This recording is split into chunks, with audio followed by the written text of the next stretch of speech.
Hello, everybody. Welcome to a joint virtual event with Urban Ecology Center and Boswell Book Company.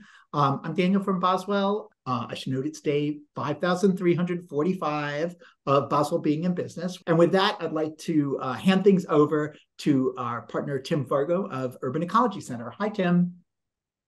Hi, Daniel. Thank you so much. And on behalf of the Urban Ecology Center, I would like to just say how much we appreciate that Boswell Books is in our community. They're an absolute gem to the Milwaukee community. I love working with Daniel and the wonderful staff at Boswell, bringing amazing authors to the Urban Ecology Center community. And for those of you tuning in today, I strongly encourage you to buy all your books at Boswell. They make it super easy through their website or better yet, in person in the store. I love hanging out there. And we at the Urban Ecology Center would also love to connect with you as well. Come to one of our many fantastic programs or check out our great volunteer opportunities. The mission of the center is simple.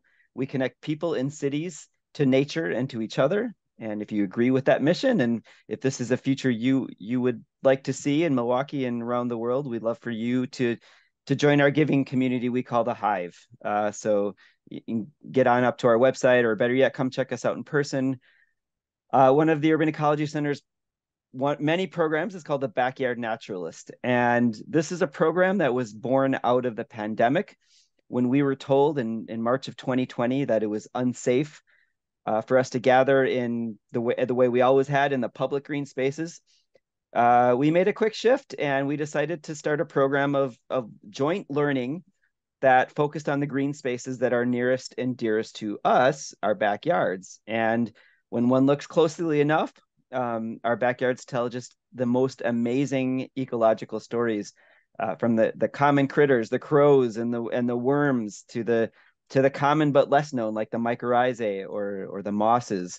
From the soils to the trees to the weather to astronomical events, to the reason rain smells like it does. So much is going on in our yards, observable or not.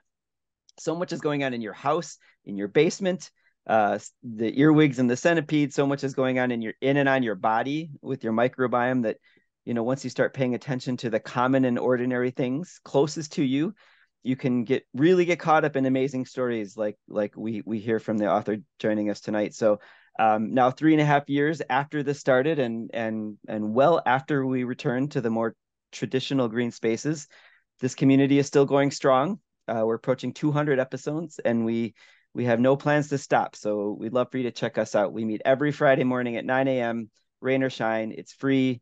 It's a wonderful community of people who love to learn. So if you'd like to know more about the Urban Ecology Center's Backyard Naturalist weekly series, check out our website or contact anyone at the UEC.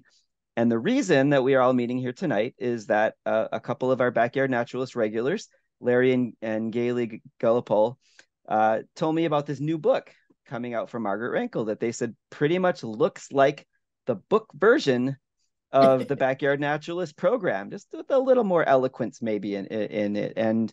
And then that prompted me to reach out to our wonderful partners at Boswell. And so I'm just absolutely thrilled to bring you this program tonight. And so to kick things off, I'm going to turn the spotlight over to my wonderful colleague at the Urban Ecology Center, Eliza Woods. Hello, hello, hello, folks. Thank you to Tim and Daniel for that introduction. And thank you all for coming tonight. I have the great pleasure of being your host for the next 53 minutes. And I have the pleasure of getting to talk with our lovely author, Margaret, and just get a sense of what this book is about and her experience writing it. And we'll have a lot of fun along the way. A light kind of timeline of events for the evening. I am going to have Margaret give us a reading from the book, and then I'm going to ask her a few questions that I have, and then we'll open it up to the audience for questions. I know I can't see you all, but I hope that sounds good to you. But first, I'll introduce Margaret. Margaret, could you tell us a little bit about yourself, and then a little bit about the book to start off with?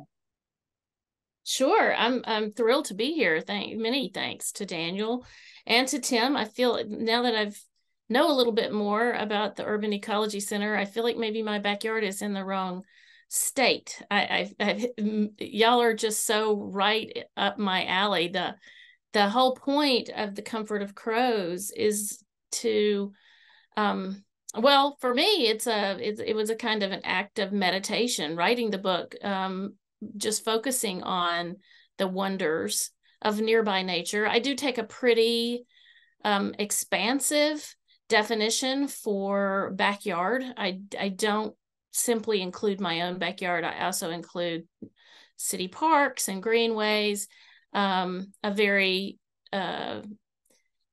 backyard that is very close to my heart is a borrowed cabin on the Cumberland Plateau.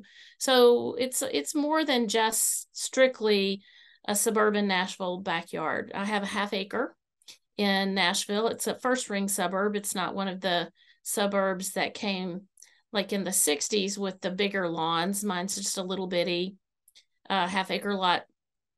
And we have been rewilding it for 28 years. So I've been able to see what happens when coexistence with my wild neighbors drives the decision making about lawn care or lack of lawn.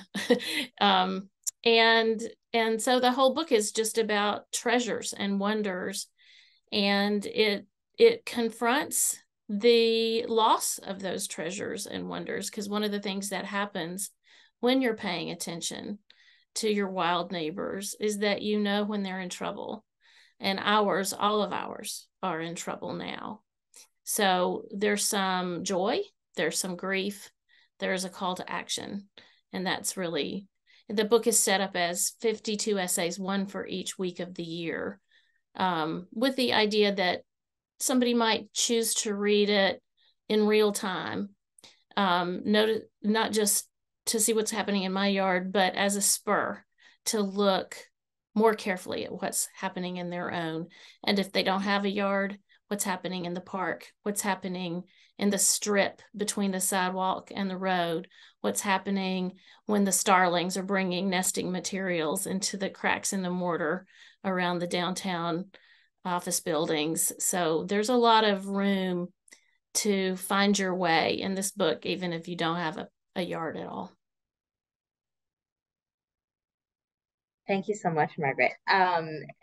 Even hearing you talk about your definition of your backyard, I was reading a little bit of your book today, and around the 8th week of fall, one of your essays, and you're talking about the widening of home too. So that's what sparked my mind just right away. And I chose the 8th week of fall because we are in the 8th week of fall right now. So yeah, this is already bringing it up to me, and I'm very excited to hear what you have to share with us about wild joy. So when you are ready, would you like to read what you have for us?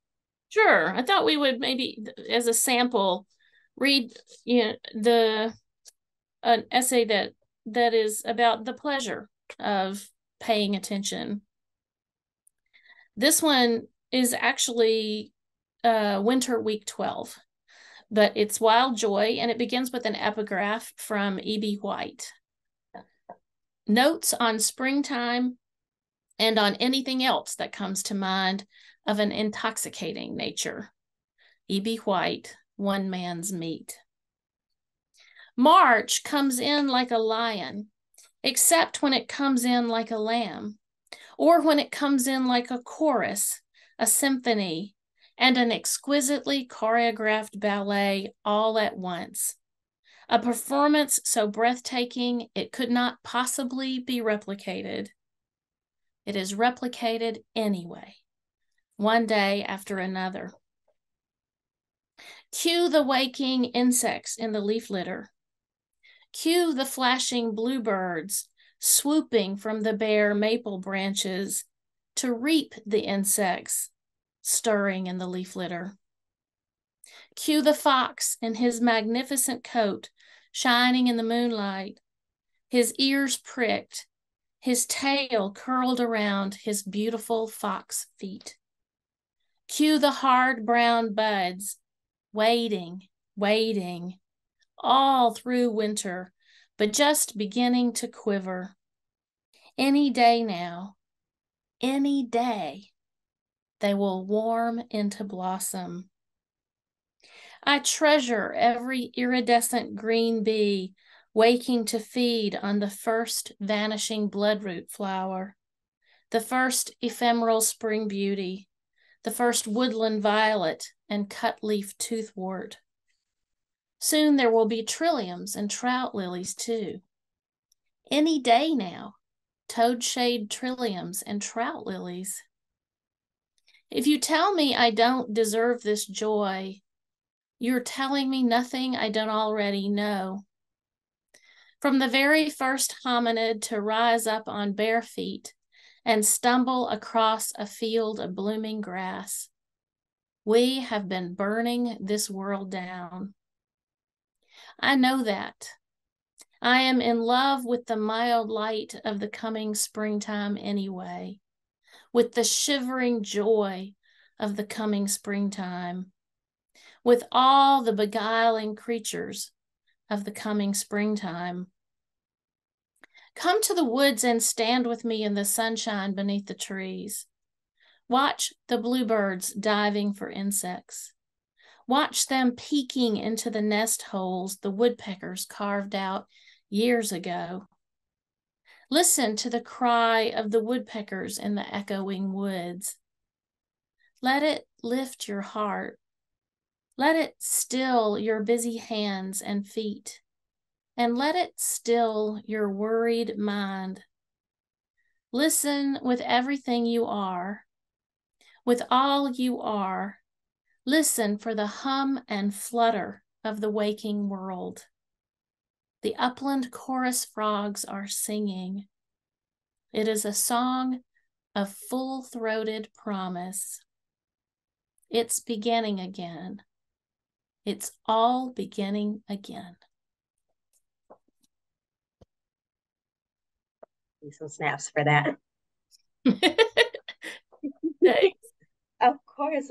And thank you so much. I was sitting there listening to it and thinking about the question I'm about to ask and just reflecting on those stunning observations and just the little things you can pick out and the big things you can pick out. And so that leads me to ask you, you have this beautiful scenes throughout the book that surrounds communities of animals, crows, bluebirds, etc., and plants as well, and how they all behave together. What can we take away from those interactions between all those species together? Well, I think one of the most obvious is how intensely attuned to and dependent upon each other and us they all are. I mean, we tend to think of wildlife in the same way that we learned it from like an alphabet book. A is for alligator. But that isn't how wildlife functions in any ecosystem.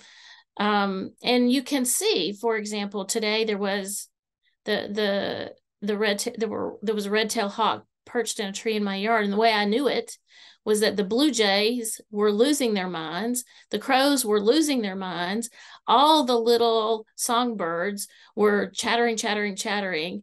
They're cooperating. These birds are competing for nesting territory and food and right now shelter from the rain and the cold, but they can cooperate when they need to, and they're always watching each other.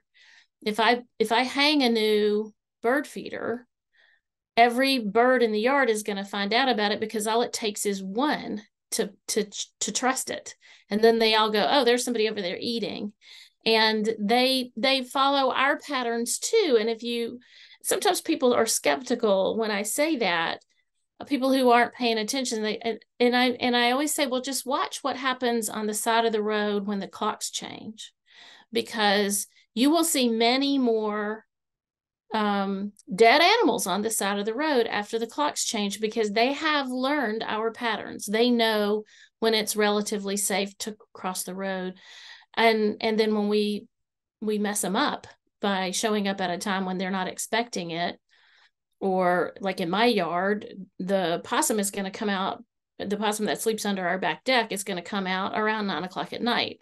And that's about the time I'm going to turn off the back porch light. But if it's later if the clocks have changed, I might not get around to doing it. And that possum is very confused. So I think we live our lives in such an intersection with other lives that we very rarely acknowledge, but they are acknowledging. It's just reminding me how there always seem to be one step ahead of us in many different ways. And truly, I remember learning a little bit ago that nothing ever really exists in a vacuum, and that it's just the interconnectedness of all is what I've recently learned to appreciate in life. And so that also leads me to ask about, you talked about joy and learning that from the world around you that you're seeing with animals and plants. And we also are, as we've seen, living in a very turbulent world. So you write about that, and you still remain hopeful despite the dangers and horrors we face. What sustains that hope? I think sometimes hope is a muscle. You have to exercise it, because the opportunities for despair are manifold and manifest. They're just, it's almost impossible to feel hopeful if you aren't actively looking for reasons to feel hopeful, because there's so much that is a source of alarm and despair.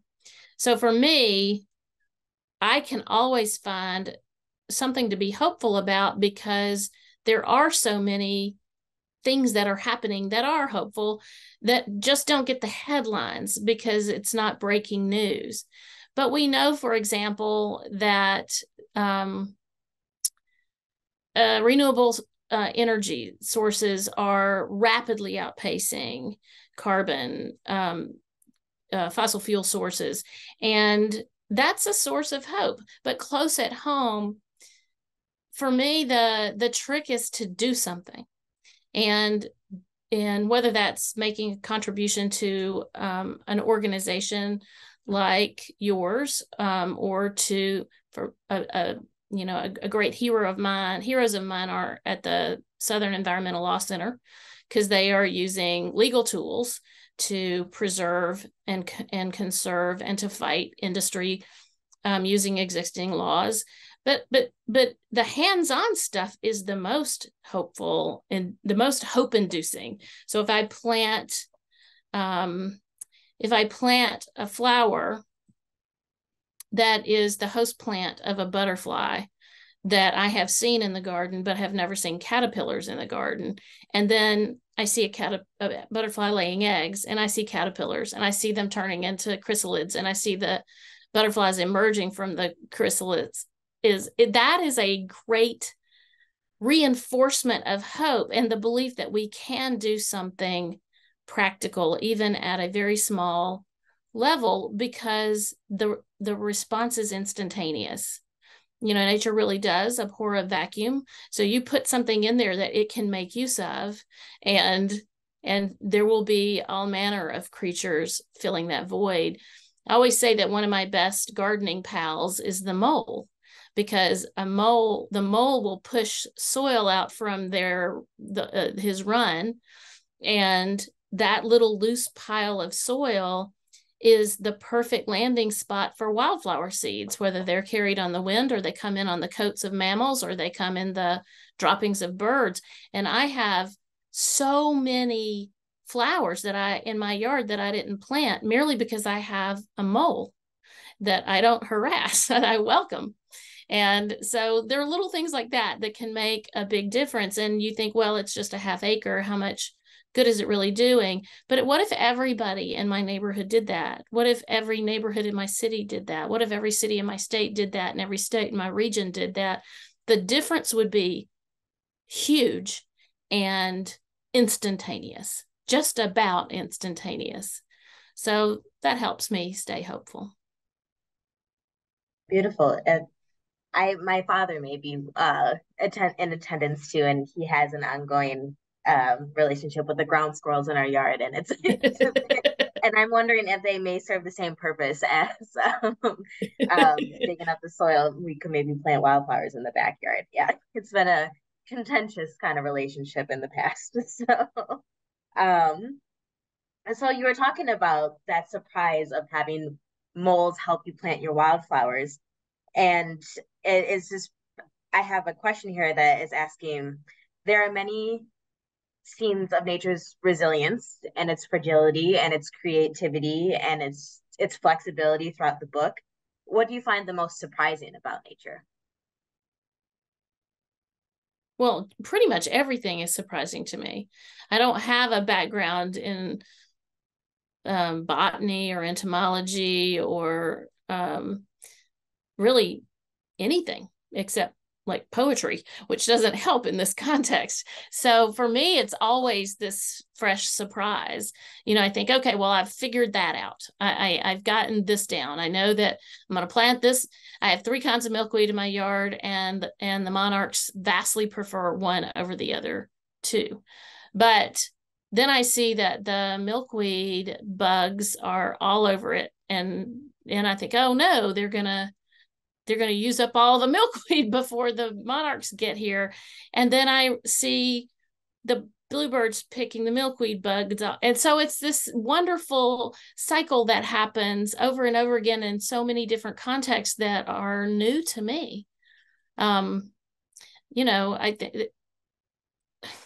it really is a little bit bold for somebody with just as much ignorance as I operate from on a daily basis to try to write a book about backyard nature. But I comfort myself by saying that you don't need to be an expert to do this. You do need to be an expert to solve all kinds of problems facing the planet, but you don't have to be an expert to do this. And that's a little bit, I don't want people to think you have to have, a degree and a science degree in order to be able to care about this, learn about this, and act on this. Thank you. Yeah, you're striking on this one point that I learned a long time ago about citizen science. And then at the Urban Ecology Center, we call it community science. And just how invaluable it is, and how taking away those like barriers to learning about something that we all have to interact with in one way or another. I think it's so it makes it so a lot more accessible too, and it's just forming new relationships with it as well. And so I love that you came from a poetry background, and it makes my heart sing actually, because I have a similar kind of relationship to learning about nature too, and I come from a liberal arts background. And related to that, in the book, you advocate that people take out the earbuds, slow down, listen, and observe nature when they're out within it. What do you think this does for us? That's such a great question, because I fear sometimes that when I make those statements, I come across as a little bit of a scold, and I don't mean it in that sense. I don't mean it in the sense that you have to be tuned into nature to be a better person. You have to be tuned into nature because that's your obligation as a citizen of the world in a perilous time. I mean it strictly in the sense that you'll feel better if you do it. I just can't believe how busy we all are. I used to think when my children were young, for example, that I was going to have all this free time when they grew up, or at least when they could start driving. Like I would have, it would free up so much of my time. But by that time, the internet was taking up all my time. It's just like there's so much that we think we need to know, and it's all happening at such a fast pace that I feel like the governing emotional state of our age is anxiety. And part of that is the headlines, no doubt. Part of that, though, is just the speed at which we live. We didn't evolve to live at that speed. We aren't supposed to be driving 90 miles an hour on the interstate. We aren't supposed to be listening always to people talking fast at us and giving us information. We evolved, to trot and to hear and to listen, to smell and to see. And when we give ourselves permission to do that, to stop and listen, to stop and wander over and say, who is that little bug eating that flower? It is very peace inducing. And I think that centering, almost a form of meditation, is beneficial to us, but it slows our heart rate. It reduces stress hormones in our bloodstream, but it's the one best hope we have of saving the world, because we aren't going to get people to care about what they're losing if they don't know it's there to begin with. So the first step is attending to the world we are currently ignoring because we're looking at screens or listening through our earbuds to somebody talking. Of course, I'm talking right now, but oh well. Thank you. I know it reminds me of the mornings when I wake up quite restless, and there's this giant elm tree probably a block away from me, and I one morning had to go and just stand and look at it, and it probably is, I don't know its diameter, but it's massive, and its canopy takes over the whole street, and just like watching that for a good 5-10 minutes and just standing there. It's wild how it just settled things too. So I'm so glad you talked about that too. And yeah. And so related to more actions that we can do, what would you say your top 3 things are for us to do to help our wild neighbors around us? I almost always would start with not what you could do, but what you could stop doing. So like one of the key, like the single probably most effective thing that you could do is, if you're spraying, if you're intent on having turf grass in your yard, that particular plant is really not ideally suited for backyards.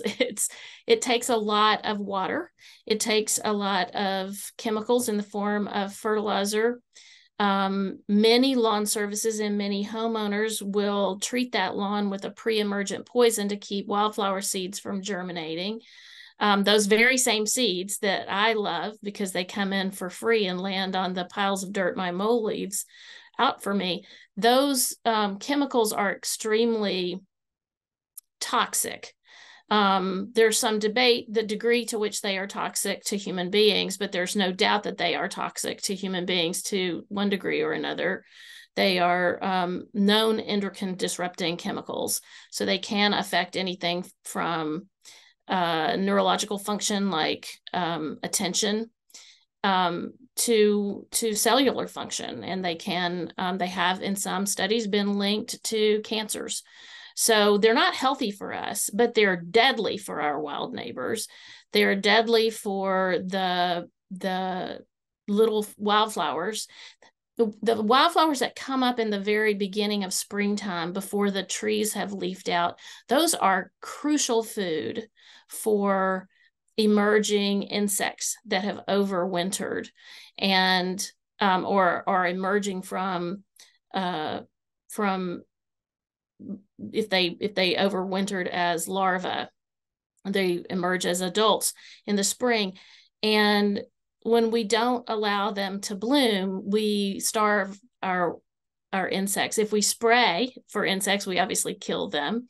So not spraying is a huge first step. A nice second step is to leave the leaves where they fall in autumn, because the leaves are food for the trees they fall from, but they're shelter for everybody else. So the insects that do spend the winter underground or in the leaf litter have shelter, but the other animals use those leaves. They stuff them into nest boxes that the birds use in the spring. They're stuffing them in there to keep warm in the winter. So, leaving the leaves to allow the insects to have a safe place, and the reptiles and the amphibians to some degree, means that when everything's waking up in the spring, there's food for them in the form of flowers and insects. And then I guess last, if you're planting, make an effort to plant the plants that are native to your region, because the wild animals in your region evolved to eat those plants. They didn't evolve to eat crepe myrtles from Asia. They didn't evolve to eat boxwoods from Europe. So instead of putting in 80 tulip bulbs this time of year or daffodils, wait and plant the plants that evolved for your region, because the insects and other wildlife that also evolved for that region recognize those plants as food, and they don't recognize plants from other parts of the world as food, and they can't eat them. Beautiful. I was just talking with my dad the other day about about leaving the leaves. And I was reading this the other day, and I had just seen the Winter Garden, Winter Week 5. I always remember reading. But we and actually, that one I talk about also, if you haven't already tidied up, you can leave the stems of the flowers from your flower beds, because that's where a lot of the bees are going to spend the winter. That's where a lot of the overwintering chrysalids are hanging, and you don't see them because they're disguised. They're on those dried stems. I had one question that wasn't from my list, and then we're going to move into the audience questions. Do you have a favorite native plant and a favorite animal around you?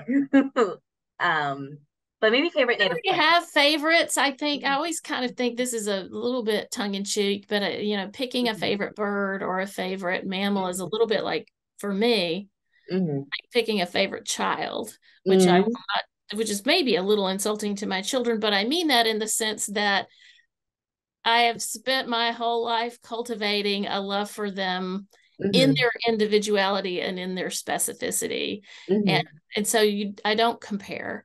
But if I had to pick one plant, I would probably pick an oak. If you could only have one plant in your yard, an oak tree is just a foundation, a keystone plant, because it is the host plant for so many insect larvae, and the acorns feed so many wild animals, from birds.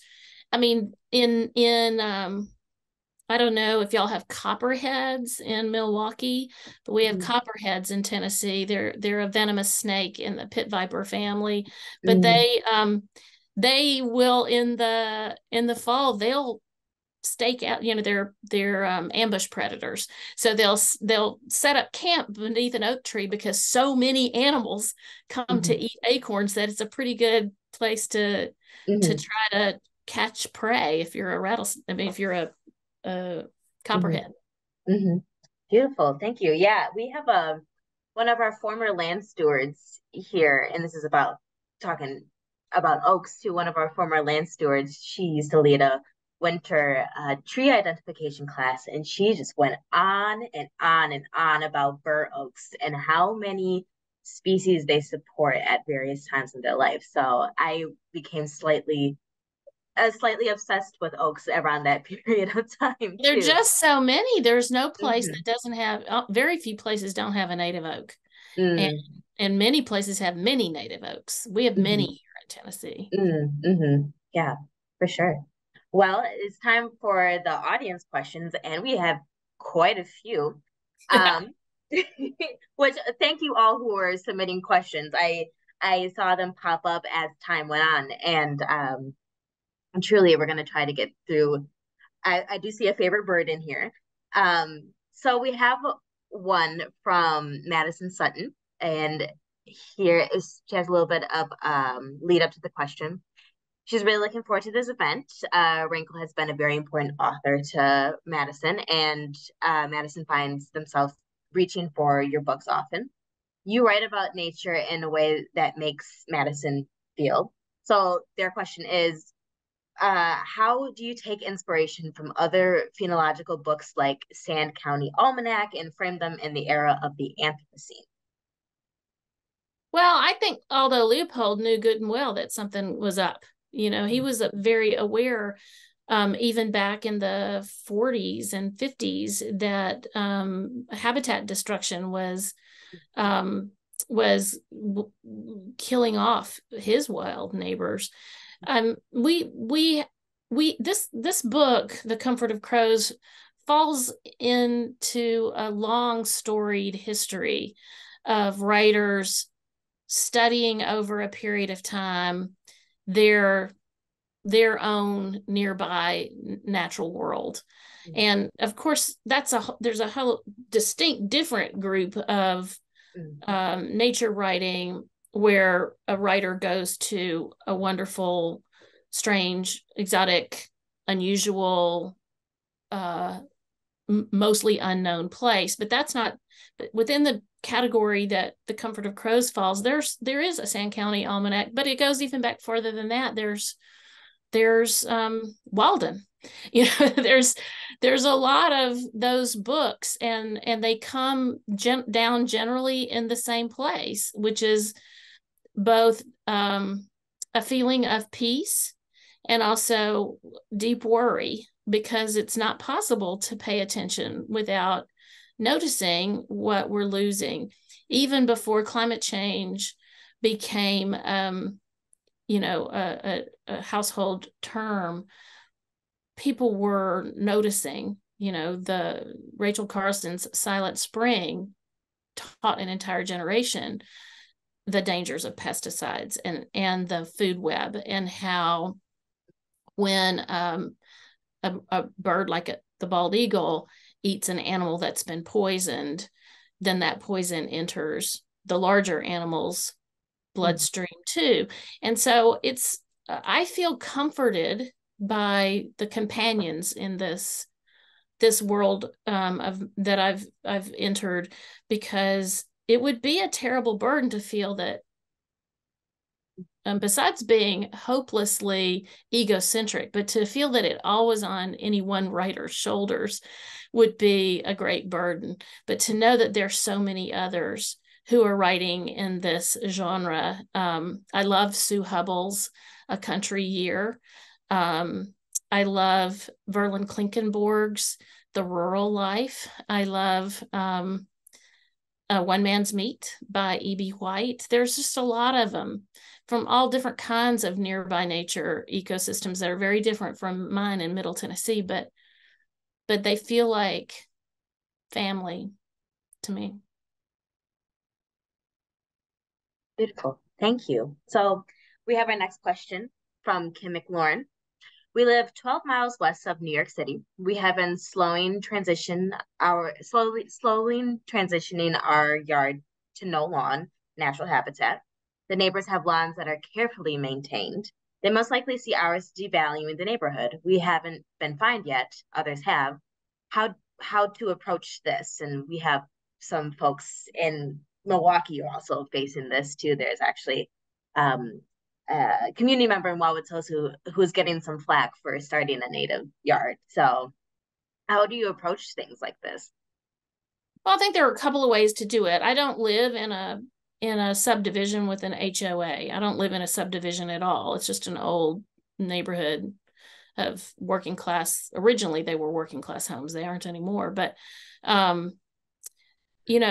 the HOAs, that the homeowners associations that have certain requirements about plants and lawn height and leaf collection and all of that, they are going to have to change. I mean, this is an absolute necessity. They are going to have to change. What is the bylaws are based in a really antiquated and dangerous understanding of what a lawn is. This is, the whole question of property value. I am sympathetic to that argument. If you think that as a middle-class person, your one significant investment is being devalued by doing the right thing, then you're going to feel some anxiety about that. But the difference in thinking about lawns versus thinking about agriculture, for example, that is a very deeply complex question. How to raise enough money to feed affordably 8 billion people on this planet. I don't think I would even dare to wade into that question. But what a lawn should be, that is just strictly fashion. That's just what's in style, and what's in style can change. So I think that one way in my experience one thing that can be helpful are explanations. Why are you doing this? And if it's clear to people that you're doing it for a good reason and deliberately, it's not just accidental, it's not just a sign of laziness, it's a very concerted, conscious effort to make a difference in a deeply imperiled world. There's not a lot of argument you can make against that statement. So I have in my yard 3 different signs, little signs, just little signs that are on stakes. I got from the Tennessee Wildlife Federation that says certified wildlife habitat. Most state wildlife federations will have that program, and it's very simple.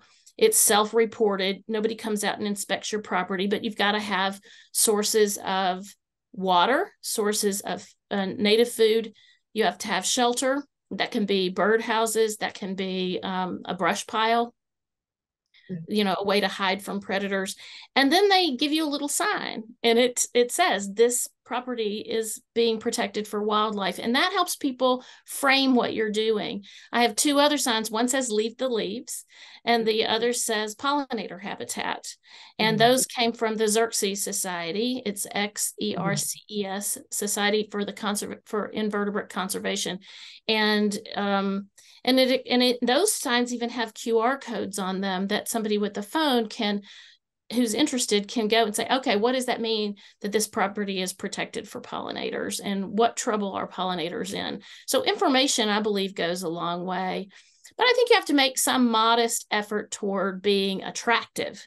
So like if you were deliberately planting for wildlife, you would probably want to choose the pretty things as well that are not just like Carolina elephant's foot's a wildflower I have a lot of, but it's not something you would see from the street. So up at the street, I make sure I have like coneflowers, like that purple coneflower with the bumblebee on it, flowers that people recognize and approve of. So if you can't leave the leaves on your whole lawn, maybe you expand the beds around trees and you leave the leaves under the drip line of the tree, and you make paths that are grass and mowed to the front door, so it's pretty. Beautiful. Thank you. Excuse me. We have another question here from Jay Shaw. Thank you for your reading and wisdom. 2 questions. What is a good resource to teach us what we should grow in our yards that will support local wildlife? I believe you answered that just now. And then what do you think about people leaving sugar out for hummingbirds? Doing so always struck me as odd. If sugar is so bad for humans, isn't it for birds and insects as well? Well, 2 things. I'll go back to the first question first. Sure. There are really good resources for choosing native plants that are native to so you can't say native to the US. That's not helpful. If you live in the Sonora Desert, that's very different from living in Middle Tennessee. So there are several. You could go to Audubon. The Audubon website has a number of different native plants that feed birds, and you can search their database for light conditions and region. A great resource is Homegrown National Park, which is an organization that is encouraging networks of private property, like as small as a potted plant on a city balcony, and they too have a plant database. A good resource locally, many land grant universities will have a county extension or a state extension service that'll have a database of plants that you can search. And then the second question, what was that second question, Eliza? What do you think about people leaving out sugar water? Oh, the sugar water. You know, it's that is an everlasting debate. And some people feel very strongly about the question of whether to feed birds. The rule of thumb we seem to have arrived at right now is that if the bird is endangered, you absolutely do not want to feed it, because you don't want it to become reliant on human sources of food. If the bird is not endangered, by far the very best thing you can do is plant plants that the birds need to eat. But that is not nearly as much fun for human beings as hanging a bird feeder. And that's just the truth of the matter. And there's nothing wrong. Most people who know more than I do seem to believe that there's nothing wrong with feeding birds that are not endangered if you're doing it responsibly. If you're feeding them high quality food, seed that isn't 2 years old and on some bargain bin at the local hardware store, but you're getting really good quality seed, and you're very carefully maintaining the sanity of those feeders. Like you have to clean those feeders. You have to clean them with a bleach water solution, because birds are, the feeders can harbor. Anytime you get lots of birds in one place or lots of animals in one place, like at a watering hole, they can transmit diseases. So if you see that there's a bird with crusty eyes at your feeder, you have to take the feeder down. You have to sterilize it, and then you have to leave it down for a while. If you have a Cooper's hawk shaking out your feeder, you probably have to take that down too. So you can do it. I think you can do it. I hang up feeders in the winter pretty much only because I have lots and lots of native food sources in my yard after 28 years of planting. So there are many kinds of berries, many kinds of seeds, and the birds aren't going to be interested in the feeders if they have the wild sources of food. But in the winter, when those wild sources have dwindled, I think it's fine to put bird food out. And I do feed the hummingbirds sugar water because I love them. but I clean it every 48 hours. I absolutely am pathologically committed to keeping them clean, because I don't want to be part of making things worse. Thank you. Yes, the hummingbird feeders are a big fan of my family. My sister absolutely loves them, and I'll make sure to send her videos of them anytime. They're very sweet to watch. I have another question. This one is from my father. He said, Eliza's correct. I have a contentious relationship with ground squirrels. My question is, what do you recommend as I approach retirement to involve myself more with nature? Slowly, I'm converting open grass spaces to flower areas. That is from Otis. Otis, thank you. That's the very best thing you can do. I think if I were approaching retirement, the thing I would do is join a conservation group that is committed to something that's close to my heart. So a Riverkeeper organization or Friends of the whatever park is nearby, a fundraiser. It's very empowering to be among other people who share the same values. And that is a great source of information about, okay, well, I'm doing this, but I had never thought about doing this.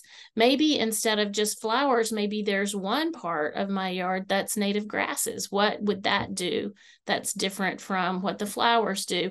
And you can learn that on the internet. You can learn that from field guides. You can learn that from other kinds of books. But it's, I think, probably more fun to learn it from other human beings while being engaged in a project that gives you a sense of accomplishment, because you're creating a rain garden, or you're picking up trash from a wild area, or you're helping to eradicate invasive plants from public parks or something like that. That's what I would probably do. Thank you. Hi, Dad. And don't worry about those chipmunks. The wilder your yard gets, here's what I've discovered, is that we had a great year for the oak tree. And when there's a great year for the oak tree, there's a great year for the chipmunks. But when there's a great year for the chipmunks, that means there's a great year for the hawks and the rat snakes. So usually these problems will sort themselves out. If the yard is wild and natural, the predators will come in and take care of that problem. Thank you. Thank you. We have another question here. Do you have tips on successfully urging local and state government to go green and eliminate pesticides, sod, leaf blowing, the like? I don't. I have to be careful because of my work for the New York Times. I can't become involved in public advocacy groups. I can't become involved in political activism. That's just a rule for everybody who signs a contract with the Times. I have to be able to stay in a position where I can report rather than participate. So I don't have a lot of hands-on experience, I'm sorry to say, in that kind of advocacy. I do believe it's probably very community specific. So usually what happens is something that is beloved in a community, some developer decides they're going to cut down a stand of trees or plow up a wetland and fill it in. When that happens, people rally. So there are usually existing organizations that have formed in response to assaults on the natural world. And those organizations are always more effective than an individual writing a letter to a state representative or a city council representative. That's important too. But the collective voice is so powerful in our country. And a lot of people, I think, have lost faith in the collective and to make a difference, but we can.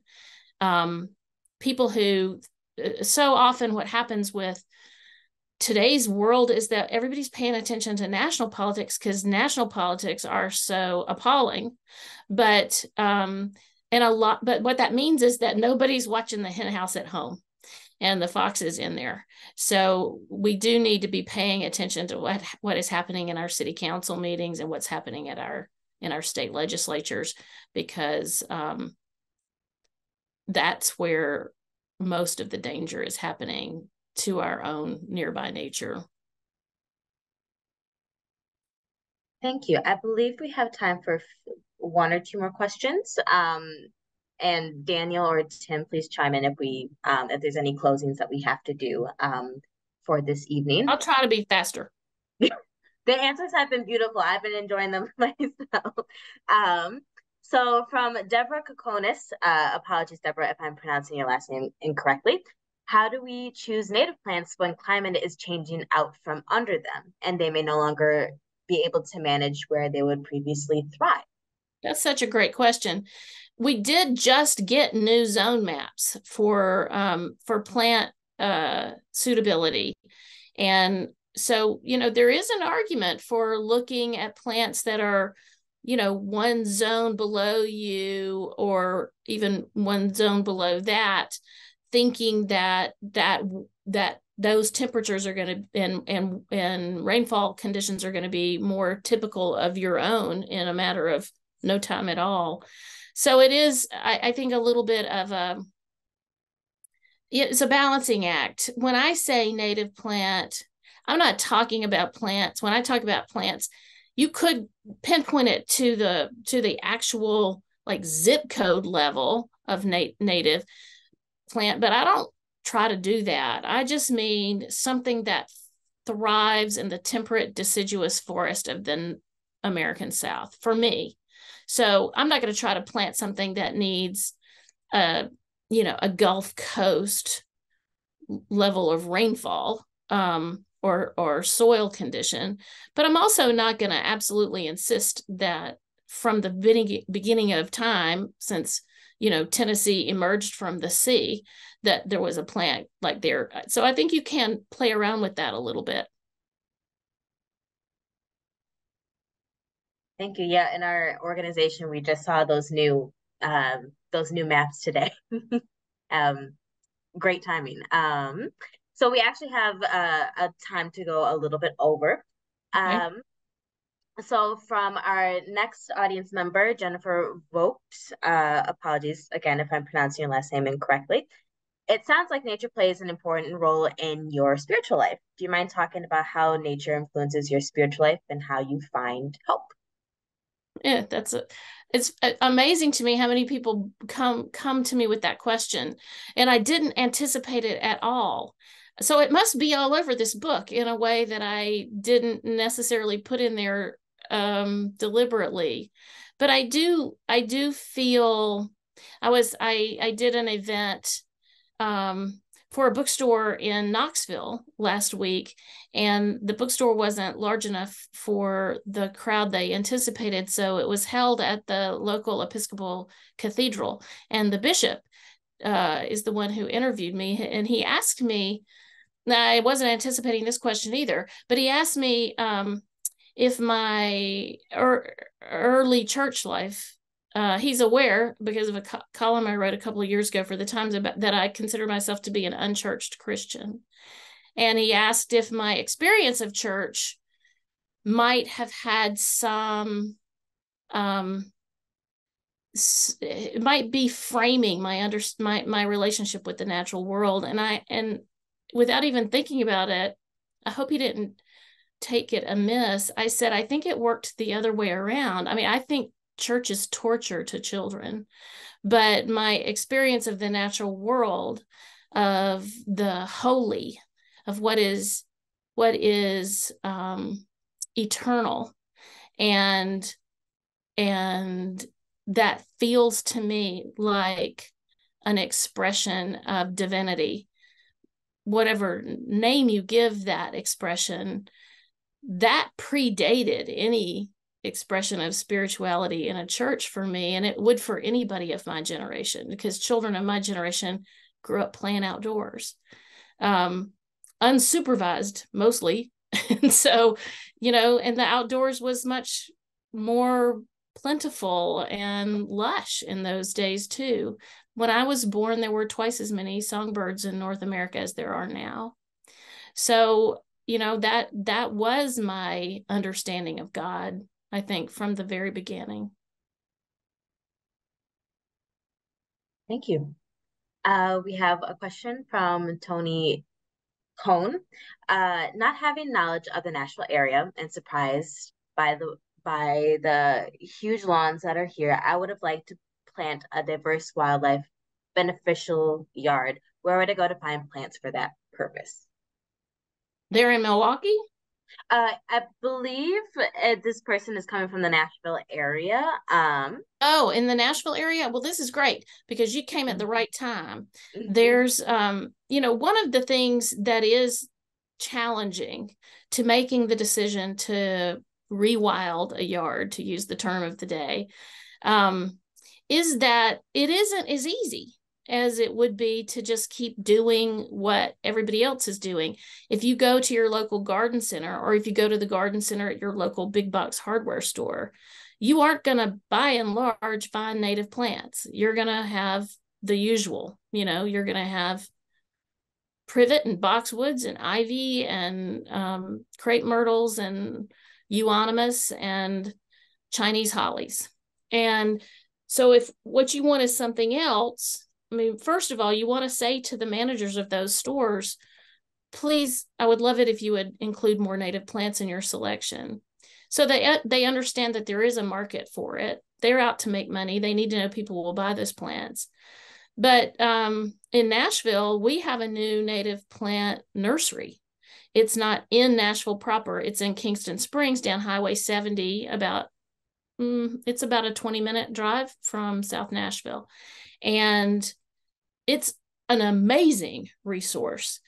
When people don't have a native plant nursery, a retail nursery, sometimes there will be landscaping companies that have access to native plants through their suppliers, and they can help you. Other times you might just have to germinate those seeds your own. You might have to order them online, read up on how to germinate the seeds, and start growing your own. It takes a little bit more effort, but it's very rewarding. I finally broke down and got a 3-tier grow light system a few years ago. I saved my own seeds because a lot of times, the milkweed doesn't come back, or the goldenrod doesn't come back, or the ironweed doesn't come back. But I also order seeds, and they do sometimes take some many seeds require cold stratification. You have to keep them in the refrigerator all winter long, so they have a period that they think is winter. Sometimes they have to be soaked, but it's a great project, and it's not expensive. It's not like going and buying a plant in a 5-gallon bucket. Thank you. Last question we have. You mentioned earlier that you don't center just on your own backyard in the book. Do the essays in your book for the winter address a true winter like we experience in Wisconsin? Or what I might wrongly assume is the somewhat milder winter of Tennessee? It's interesting. The winter is changing everywhere, and I'm going to guess it's changing also in Milwaukee. But what we have in Tennessee is the upper South. So it's, middle to upper South. We have cold spells in Middle Tennessee that are very cold. It'll get down to 5 degrees or 0 for a day or two. It doesn't generally stay that cold. What we're having now that's problematic is that we will have those cold spells immediately on the heels of a very unnatural warm spell. So last year in December, for instance, we had 10 or 12 days of temperatures in the 70s, even getting as high as 80. And then in one afternoon, the temperature dropped 40 degrees and killed so many things. It wasn't the cold, it was the cold coming on the heels of the warmth. And that kind of erratic weather is the real threat to biodiversity in nearby nature, because insects wake up when there are no food sources for them. The sap starts rising in the woody shrubs and trees, and then it hasn't had time to recede. When the cold weather comes in, it's frozen and blasted forever. So we do have winter. It's just a very, very imperiled state right now. I'm sure a lot of us in Wisconsin have also noticed how strange this fall has been, and how strange the last few winters have been, and how warm they have been as well. Daniel, we actually have another question here. Do we have time for another question, or do we have to say goodbye? No, we can have another question. Gotcha. We have one from Jill Nelson. You brought me through some tough times with your writings for the Times, and having a natural yard did as well. How do you interact with your lawn-loving neighbors? I love my neighbors. I have really sweet neighbors, and I've lived among many of them for decades now. And we've been through hell together. We've, in the group of neighbors whose children grew up with my children, we've buried 2 children. We've weathered a divorce. I don't know how many miscarriages. The deaths of parents. When my mother died, 5 of my neighbors got in a minivan and drove to Birmingham to go to the funeral. I love my neighbors. I think that they think that the difference in how we manage our yards is a matter of preference. And so I'm trying to move the needle gently to say, yes, it is a matter of preference. I do actually prefer my yard to yours, but it's not just a matter of preference. And I think as these issues become more widely understood, these changes don't happen overnight. I think they do happen though. So last year, for example, I noticed that all of my neighbors were the pumpkins that they had put out as fall decor were a couple of years ago, they were ending up in the garbage bins at the curb. And so last year I suggested that maybe our wild neighbors would enjoy the pumpkins. And I thought maybe that meant they would put them in their own backyards, but instead they brought them to me.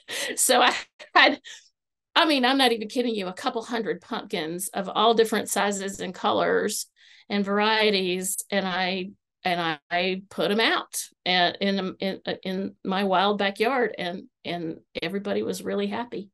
The neighbors were glad they shared. I put pictures on our neighborhood WhatsApp so they could see that everybody was enjoying them. We're coming around.